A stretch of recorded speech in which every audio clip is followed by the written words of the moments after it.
To fix garage door sensors that are not lighting up, several potential issues should be considered. The problem may stem from power supply issues, dirty lenses, or faulty sensors. Checking the power supply unit is the first step, which includes verifying the circuit breaker and resetting it if necessary.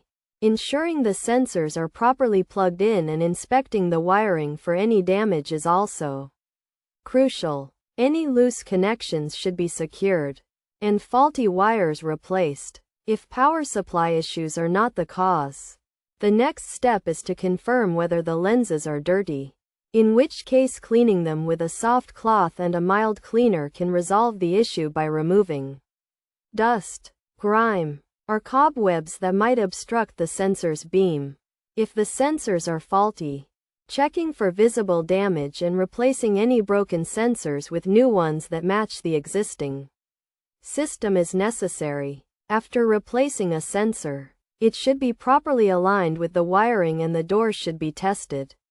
By following these steps, garage door sensors that are not working can be effectively repaired, restoring their function and ensuring the garage door operates correctly.